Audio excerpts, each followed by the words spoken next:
Qué bueno, miren, esta mañana es maravilloso poder reunirnos en la casa del Señor, este lugar que hemos destinado para adorar al Señor. Y este día, el primer día de la semana, ha sido una costumbre entre los cristianos, el día que el Señor resucitó, llamar el día del Señor. Y los creyentes se reúnen ese primer día a adorar al Señor. Así que vinimos este día también a adorar el nombre del Señor. Las niñas lo han hecho, en las canciones se han hecho, todo lo hemos estado haciendo. Así que yo le invito a que también en este momento pongamos esa misma actitud de adorar al Señor a medida de que su palabra pueda obrar en nosotros. Yo le invito a que tome su Biblia, por favor, en su mano y busque en el Antiguo Testamento. Vamos a buscar uno de los libros históricos. Vamos a buscar el libro del profeta Samuel, profeta y sacerdote. El capítulo 2, el versículo 30. Es el primer libro de Samuel, capítulo 2, versículo 30, por el cual voy a compartir en esta mañana. Un corazón que adora, que honra a Dios. Búscalo conmigo, ¿lo tiene? Primera de Samuel, capítulo 2, verso 30, en el nombre del Padre, del Hijo y del Espíritu Santo. Amén. Dice: por lo tanto, así ha dicho Jehová, el Dios de Israel: yo había dicho que tu casa y la casa de tu padre andarían delante de mí perpetuamente. Mas ahora, así ha dicho Jehová, nunca yo tal haga, porque yo honro a los que me honran, y los que me desprecian serán tenidos en poco. Amado Dios, gracias por tu palabra.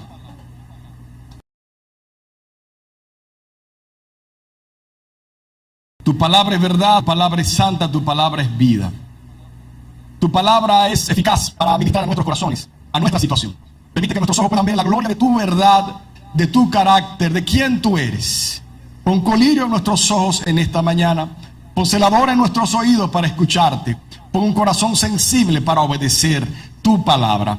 Lo pedimos en el nombre de Jesús. Amén. Esta porción, este versículo bíblico está en un contexto.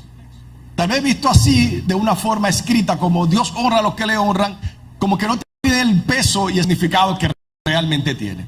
Lo voy a poner en contexto. El capítulo 1 nos menciona justamente que el pueblo de Israel, luego de Josué haber dividido las tribus, después que Moisés los sacó de Egipto, Josué divide las tribus y las tribus se asentan en la tierra que Dios le prometió. Sin embargo, cada uno hacía lo que le venía en voluntad. El libro de Jueces relata esto. No obstante, comenzó a juntarse, a organizarse la nación. Y en Jerusalén justamente era el lugar de adoración. Elí era de la línea sacerdotal y Elí junto a sus hijos era lo que ministraban. Sin embargo, Elí se estaba poniendo muy viejo, estaba perdiendo la visión, ya se había descuidado. Sus hijos, que les correspondía el ministerio, entonces se descuidaron igual. De hecho, dicen que eran malos, que eran pecadores, que eran paganos, que eran malvados. Tanto así que en el lugar de reunión no había templo todavía, sino que había una carpa donde se juntaban y ahí estaba el arca de la presencia del Señor. Llevaban sacrificios y ellos sabían qué hacían, que si usted iba con un sacrificio a adorar a Dios, estos hijos tan sinvergüenza le robaban la mitad, o le quitaban el becerro, le quitaban lo que usted tuviera y solamente ponían la mitad de ofrenda y la otra se quedaban con ellos, no sé para qué. Pero no solo se quedaba ahí, sino que maldecían, obraban mal, maltrataban al pueblo y algo más terrible. Aún se aprovechaban de las mujeres que servían en ese lugar. Mujeres piadosas que iban a adorar a Dios, se aprovechaban ellos de esa actitud y esa conducta. Eran perversos, sí, requerían la muerte, pero la misericordia de Dios era tan grande que les permitía vivir cada día. Pero un día, de repente, una mujer llamada Ana comienza a orar pidiendo a Dios que le dé hijo. El capítulo 1 relata eso. Y ella clama y pide: Señor, quita la vergüenza, dame un hijo, dame un hijo. Es más, vamos a hacer algo. El hijo que tú me das, lo que tú me concedas, yo te lo voy a devolver a ti. Y justamente Dios le dio un hijo, y a ese hijo le llamó Samuel. Pero no solamente le dio un hijo, ella lo llevó al lugar de reunión. Y Elí, este hombre que había perdido la visión y también que otros hijos malos, Samuel se crió y Dios llamó a Samuel como profeta. Dios se le revela a Samuel como profeta. Dios se muestra a Samuel como el hombre que Dios había llamado para ese tiempo. Así que cuando Dios llama a Samuel, entonces le dice, manda a un varón de Dios. Me gusta que ni siquiera el nombre se menciona. Un profeta, un hombre de Dios, un varón de Dios que llegó, dice el verso 36, se para frente a Elí y le dice, Elí, así dice Jehová. Y ahí está el verso que leímos. Yo prometí que tú ibas a seguir adorando, sirviendo, ministrando en el templo, pero así no será, porque yo honro a los que me honran y a los que me desprecian yo también los desprecio. Y usted me dirá, ¿cómo? Si nosotros cuando predicamos decimos que Dios ama a todos los pecadores, déjeme decirle, quien aborrece a Dios, Dios lo aborrece también. Quien ama a Dios, Dios también lo ama. Y yo pregunto, ¿significa esto que está en contra del carácter de Dios? No. Dios es amor y ama a todos los que le aman, porque a los que no le aman, Él los lanzará eternamente al lago de fuego, ¿sí? O sea, nosotros que amamos a Dios, Dios nos ama. Aquellos que aborrecen, Dios no lo ama porque desprecian a Dios, y Dios le dará el lugar que ellos desean, estar lejos de Dios. A eso se le llama el infierno y la perdición eterna. Ahora, un corazón que honra a Dios es un corazón que entiende quién es Dios sobre todas las cosas. Que Dios es el primero en todos sus planes. Que Dios es el primero en todas sus acciones. Que Dios es el primero en todo lo que puede hacer. Que Dios es el primero en todo lo que puede decidir. Ahora, la palabra honra, honor, significa respetar a alguien. Honrar, rescatar, ver a Dios como primero, como más importante, como más excelso, como más bello. Honrar es respetar, es enaltecer, es premiar, es dar el mérito a alguien que lo merece. Es dar honor y reconocimiento. Honrar significa dar pleitesía, exaltación a Dios, pero también a alguien que lo merezca. Un corazón que honra a Dios está listo para escuchar la voz de Dios, dejar todo a un lado y estar dispuesto a obedecer a Dios, aun cuando esa obediencia le requiera su propia vida. Así, hermano, entramos en la palabra desde Génesis a Apocalipsis. Es la honra a Dios, el reconocimiento a Dios. Dios es primero. ¿Se recuerdan en el libro de Éxodo? Síganme conmigo. El libro de Éxodo, cuando el Señor llama a Moisés en el capítulo 20, ¿cuál es el primer mandamiento? Que Dios mismo escribe con su propio dedo. Dios lo primero que dice es que no tendrá más nadie, solamente a Él. Porque Dios exige que le honre a Él. ¿Por qué? Porque el fin último del ser humano, la felicidad máxima que un ser humano pueda tener es adorar a Dios. Y Dios no le quiere eximir, no le quiere sacar de ese privilegio, de ese gozo de ser felices. Escúchenme, hermanos, hermanas, todos los que me están escuchando en esta mañana. La única razón de nuestra felicidad es Dios.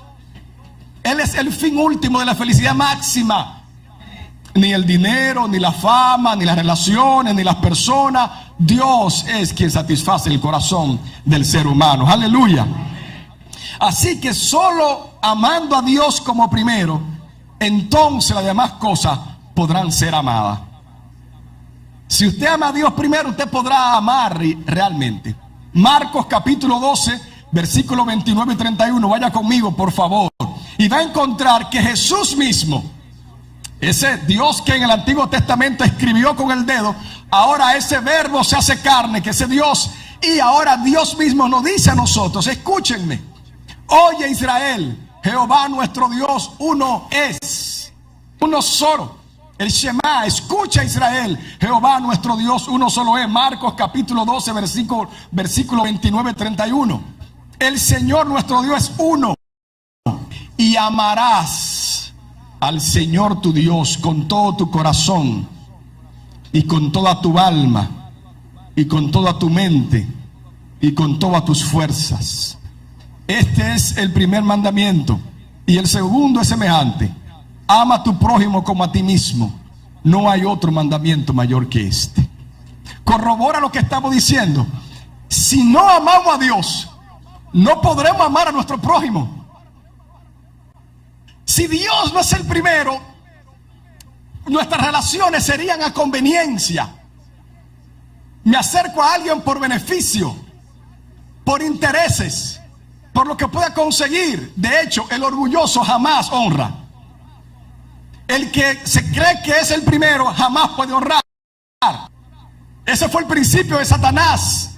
Él quería ser como Dios. Él quería ser honrado en vez de honrar. Y esa es justamente la actitud que se inculca en la filosofía, en la enseñanza y la educación de hoy en día.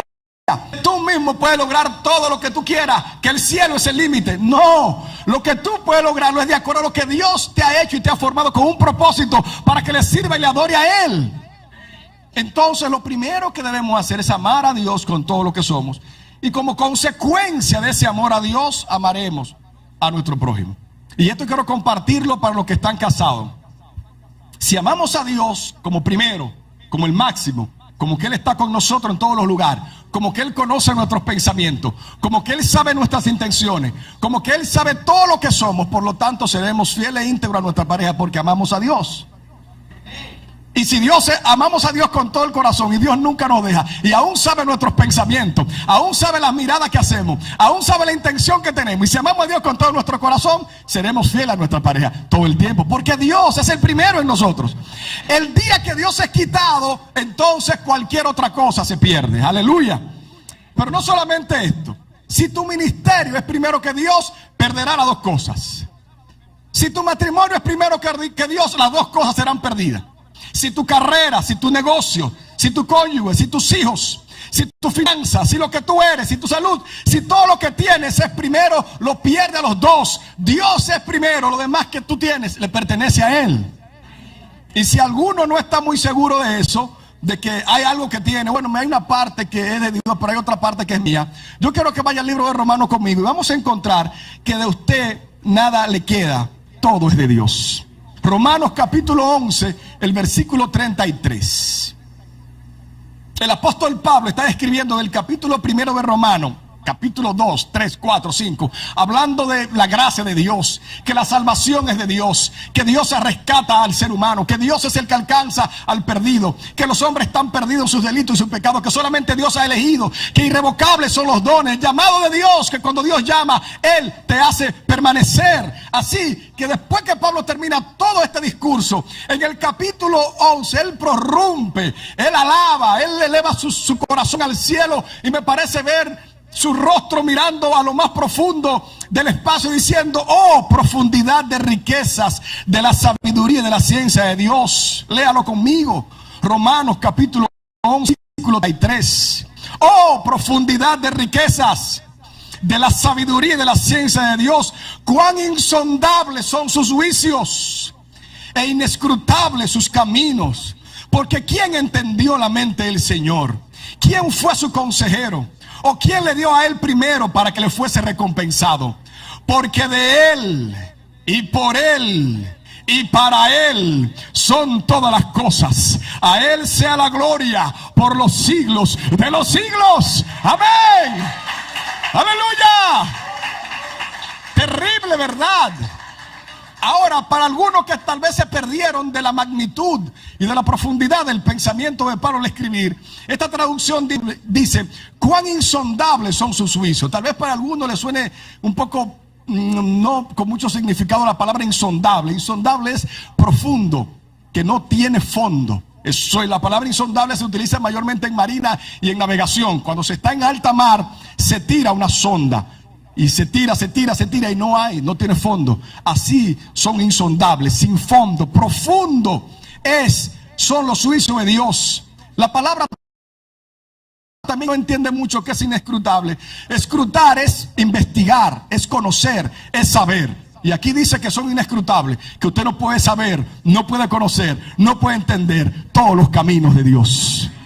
Jeremías los dijo: porque así como son más altos mis caminos que vuestros caminos y mis pensamientos, más altos que vuestros pensamientos, no podemos alcanzar el pensamiento y la profundidad de Dios. Pero sí podemos saber que lo que yo soy, lo que yo tengo, lo que yo podría tener, a donde yo podría ir, le pertenece a Él. Porque de Él y por Él son todas las cosas. Y a Él sea la gloria por los siglos de los siglos. Aleluya. Debemos prorrumpir en alabanzas por la grandeza de nuestro Dios. Entendiendo esto, un corazón que honra a Dios es un corazón que, aunque no entienda por qué le pasan las cosas, sabe que al final Dios tiene el control de cada una de ellas. Un corazón que honra a Dios es aquel o aquella persona que reconoce que aunque se esfuercen a hacer muchas cosas y lograr muchas cosas, como quiera, al final Dios es el que tiene el control de cada situación. A esto se le llama, a uno de los atributos de Dios, la soberanía de Dios. Él es soberano y Él tiene control de todo lo que le pasa. Y usted me preguntará sola: Josué, ¿es posible que el dolor que me produjeron ha estado en la voluntad de Dios? Ha estado en el control de Dios. Porque al final el dolor que alguien te ha producido, la situación que tú has pasado, la crisis por la cual ha caminado, Dios te ha enseñado a que dependas de Él y confíes en Él. Yo no sé de los que estamos aquí sentados cuál es tu situación, cuál es tu vida, no la conozco. No sé, yo sé que a veces es muy triste, muy profunda. Es una tremenda guerra en tu corazón, una intención que tienes, no la conozco. Lo que te quiero decir es lo que dice la palabra de Dios: que honre a Dios con tu corazón, que ponga a Dios primero, que le busque con toda tu alma, que en tu casa hay un rinconcito y te arrodilla y clame al Dios del cielo, y Él te va a escuchar como si tú fueras la única persona en todo el universo. Él te va a responder, Él vendrá a ti, Él te alcanzará. Aleluya. Mi alma glorifica al Señor, porque de Él, por Él y para Él son todas las cosas. Quiero terminar ya en esta mañana, pero quiero hablar de otras honras. Si estamos claros en que honramos a Dios como primero, si estamos claros en que honramos a Dios como único, si estamos claros en que honramos a Dios aún con nuestras propias vidas, con nuestros propios anhelos, si estamos convencidos de eso y el Espíritu Santo nos ayuda, nos sostiene, nos fortalece, entonces podremos obedecer los mandamientos de Dios. Busque conmigo ahora quién debemos honrar. Después que Dios es el primero, hay otras cosas a donde el Señor nos manda a honrar y tenemos que hacerlo. ¿Sí? Busque Éxodo capítulo 20, el versículo 12. La honra tiene recompensa en esta vida y es una señal de madurez en un hijo de Dios. Por eso Dios nos manda, Éxodo 20:12, honra a tu padre y a tu madre, para que tus días se alarguen en la tierra que Jehová Dios te da. Efesios 6, 2 y 3. El apóstol Pablo no solamente está en el Antiguo Testamento, por si alguno dice, no, eso fue en el Antiguo Testamento. En el Nuevo Testamento, Efesios capítulo 6, versos 2 y 3, el apóstol Pablo confirma esto y recuerda que todo creyente que honra a Dios, honrará a su padre y a su madre, que es el primer mandamiento con promesa para que te vaya bien y seas de larga vida sobre la tierra. Aleluya. Entonces, no solamente honrar a Dios con todo lo que somos. ¿A quién tenemos que honrar? A nuestros padres. Y usted me dirá, Josué, ¿y si mi papá me tuvo y mi mamá fue la que me crió y mi papá se fue porque fue un irresponsable? La palabra de Dios te dice no que lo cambie, es que lo honre. Lamentablemente no podemos cambiar lo que pasó. Sencillamente sí podemos reconocer que es mi padre y lo respeto y lo amo y nada más. Sí, tengo que respetarlo, el Señor nos manda eso. Y si usted me dice, hermano Josué, y si mi madre me golpeó, me maltrató, me hirió, hizo lo peor de mí, usted no sabe lo que pasó. Yo sé, yo conozco historias muy oscuras, tal vez más que la suya. Sin embargo, Dios no te dice que la cambie a tu madre, que la honre, que sepa que Dios te la dio y que aunque ella actuara mal en su misericordia, Dios te mantiene aquí, porque tú no dependes de tu madre, de quien depende es del Dios de toda la gloria. Sí, entonces honrar a papá y mamá es que aunque no lo merezcan, le amamos. Eso es honra. Lo segundo que el Señor nos manda, no solamente orar a nuestros padres, también dice, hay una relación de obediencia, la manera que podemos caminar y amar, para que también se la demos a Él. Léalo conmigo, Proverbios capítulo 3, versos 9 y 10. Honra a Jehová ¿con qué? Con tus bienes. Así que cuando venimos los domingos y ofrendamos allá en el alfolí y diezmamos, no es porque déjame ver si aquí falta algo para poder dar. Si usted lo da así, mejor quédese con ello. No tiene mucho sentido dar para tratar de reparar. Aquí dice no es para reparar. Cuando hay que reparar o hacer algo, hacemos alguna actividad profundo. Cuando su deber es de lo que Dios le da, darle. Mire por qué. Porque si usted no da de lo que Dios le da, usted se hace egoísta. Y Dios quiere liberarle del egoísmo, del orgullo, de la dependencia suya. Si usted consigue todo lo que usted acapara con su tiempo, con su dinero, y lo tiene en su mano y no quiere dar, Dios quiere liberarle, porque de repente usted será esclavo de las cosas que tiene.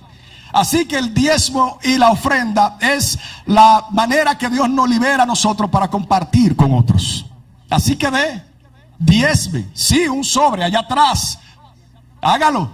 ¿Cuándo cobra? La quincena, el 25, fin de mes. Debemos honrar a Dios con lo que tenemos. Así que podemos diezmar, sacar una parte, al menos el 10%.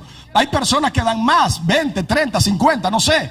Pero el Señor dice al menos el 10% para que te liberes, para que no te sientas atrapado con los recursos. Y cuando da 500,000 pesos, siente que es mucho. ¿Por cuánto más Dios te ha dado? Entonces, cuando honramos a Dios con nuestros bienes, estamos obedeciendo al Señor. Recuérdese que un corazón que honra a Dios, Él es el primero. Así que con un corazón dispuesto va a ofrendar y va a dar. El apóstol dice en Corintios, cada uno dé como propuso en su corazón, no con tristeza ni por necesidad. ¿Por qué? Porque Dios ama al dador alegre. O sea, el dador que lo da por lo que Dios le dio, no por lo que otro necesita.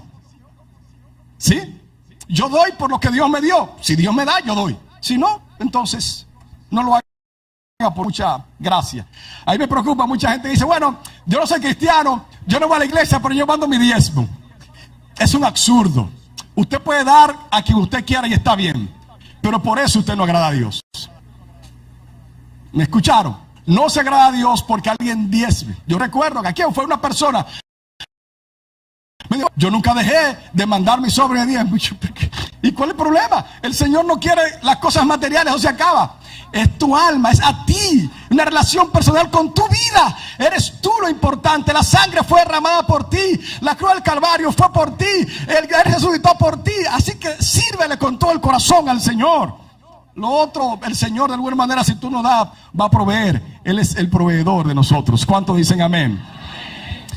Pero no solamente esto, quiero honrar. ¿Y qué dice Primera de Pedro, capítulo 2, verso 13? Búsquelo, por favor. Dice, por lo cual sométase a todas las instituciones humanas, actúen como libres, pero no como los que tienen libertad como pretexto para hacer lo malo, sino como siervos que honran a Dios. Léalo conmigo, Primera de Pedro 2:17. Honren a todos, amen a los hermanos, teman a Dios, honren al rey. Eso habla de respetar. Y quiero terminar con lo que en esta mañana queremos hacer o estamos haciendo. Siempre en el mes de noviembre recordamos y celebramos el mes de la familia, pero también siempre al final recordamos y le damos honra a quien honra merece. Le damos honra como honramos a Dios. Es un mandato bíblico honrar a nuestros líderes. Y en este día estamos recordando, celebrando, honrando el Día del Pastor.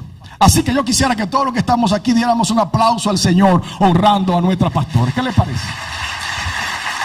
El aplauso al Señor por ella. ¡Aleluya! Sí, honramos a Dios por su vida.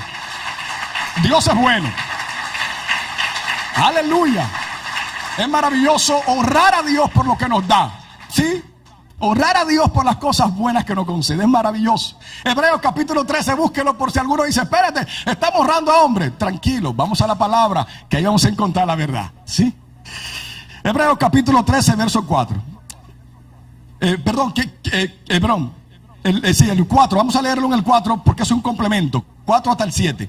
Hebreos 13, 4. Dice, honroso sea en el matrimonio y el hecho sin mancilla. O sea, debe de haber honor también en el matrimonio. Pero no solo esto, dice el verso 7. Acuérdense de sus pastores que hablaron la palabra de Dios. Consideren cuál haya sido su conducta, el resultado de su conducta, e imiten su fe. ¿No? Honren y acuérdense de sus pastores que le hablaron la palabra de Dios, no aquellos mundanos.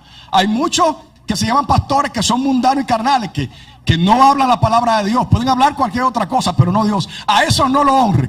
Honre a quien predica la palabra de Dios, a quien le enseña a Dios, a quien le enseña a amar al Señor. Consideren, miren cuál haya sido el resultado de su conducta e inviten.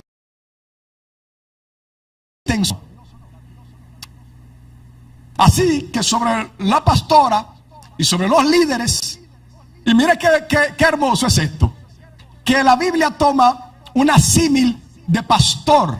¿Por qué? Porque es como que la iglesia del Señor es un rebaño, y el líder que él pone para cuidar rebaño, ¿quién es? Un pastor. Por eso es que el término poimen en griego significa aquel que cuida el rebaño del Señor. Una persona que Dios pone en su corazón la intención de cuidar el rebaño del Señor, de cuidar a personas para que amen a Dios, de cuidar a personas que le sirven a Dios para que vivan para Él. Ese es poimen, ese es el pastor. Pero vamos a suponer que la ilustración o la imagen no fuera pastor, que estuviéramos en una orilla del mar, que no fuera donde hubiera ganado. ¿Cuál hubiese sido la ilustración que toma el Señor? Capitán. Él diría: amen a su capitán y acuérdense de ellos, porque por capitán que cuida a su navío para que no encalle en arena, y lo cuidaría y lo protegería. Sí, pero en esta ocasión el término bíblico, y es maravilloso, es pastor, porque el pastor tiene ovejas. Así que si nosotros nos sentimos como ovejas en este rebaño, en esta iglesia, en esta congregación, somos todo rebaño del Señor. Pero tenemos líderes, frente a la pastora en su trabajo, diáconos, ancianos, líderes, asociados, todos los que estamos aquí, que trabajamos para el Señor. Usted también es parte del cuerpo. Así que la palabra de Dios dice: deténganse entonces de amar al Señor, pero también honren, porque debemos dar honra a quien honra merece. Acuérdense de vuestros pastores que hablaron la palabra de Dios. ¿Cuántas veces ha sido usted ministrado con uno de los mensajes de nuestra pastora? ¿Sí? Porque no son sus mensajes. Si fueran los mensajes de ella, ninguno estuviéramos aquí. Son los mensajes de la palabra del Señor. Por lo tanto, debemos honrarla porque exalta a Cristo con su vida, con su testimonio, con el milagro que Dios le ha dado. Y vemos a Dios cuando lo vemos ella por cada día de su vida que se levanta y dice: Dios es bueno. Honremos, pero considere también cuál haya sido su conducta, cómo se ha manejado, cómo ha estado, cómo ha pasado por circunstancias tan difíciles y el Señor le ha ayudado. Imiten su fe. Dice: Jesucristo es el mismo ayer, hoy y por los siglos de los siglos. La palabra de Dios dice: honren a los siervos de Dios. Léanlo conmigo, Mateo capítulo 10, verso 31. Dice: nadie queda sin honra y sin recompensa en esta tierra. Mateo 10, 41. El que recibe a un profeta o a un siervo de Dios por cuanto es profeta, recompensa de profeta recibirá. Y el que recibe a un justo por cuanto es justo, recompensa de justo también recibirá. El que le recibe a usted en su casa para orar, recibirá recompensa también. Así que hagamos un ejercicio. Mire a su lado y trate de honrar a quien está a su lado. No importa que sea su cónyuge, su amigo, conocido. Honrar es respetar, es amarnos entrañablemente con amor filial, es eso, cuidarnos mutuamente. Eso evitaría la envidia, la murmuración. Eso evitaría tantas cosas cuando trato de honrar a la otra persona. Y usted me dirá: Josué, es que no lo merece. Justamente está la gracia. Honrele porque no lo merece. Si lo hubiese merecido fuera un premio y usted no le está dando premio, usted le está honrando con todo el corazón. Así que amémonos, hermano, entrañablemente aquí en la iglesia. Amémonos de verdad. Cuando nos saludamos, la mano, un abrazo, que sea genuino, verdadero, sincero. El mundo de hoy necesita personas que tengan un corazón que honra a Dios. Dios desea usar a verdaderos cristianos que, a pesar de las presiones de la vida y las tendencias modernas, estén dispuestos a oír a Dios, a darle prioridad a Dios en su vida, a vivir para Dios, a servirle a Él y en sus planes, estar constantemente firme y imitar la fe de sus líderes. Yo le invito a que se pongan de pies conmigo. Yo quisiera que oremos, dando gracias al Señor por su amor y su bondad. Amado Dios, gracias por tu palabra. Tu palabra es como martillo que quebranta la piedra, que golpea el corazón duro y las actitudes nuestras humanas y carnales. Tu palabra es como una lanza que traspasa nuestro ego, nos elimina y nos hace dependientes de ti. Reconocemos que no merecemos tu favor y tu gracia, y justamente eso te da gloria, porque tuya es la gloria. Señor, fortalécenos, que estas palabras sean de consuelo, de ánimo, y sobre todo que podamos en nuestro corazón estar dispuestos a obedecerla y vivirla para tu honra y tu gloria. Te damos gracias, Dios, en el nombre de Jesús. Amén. Dios le bendiga.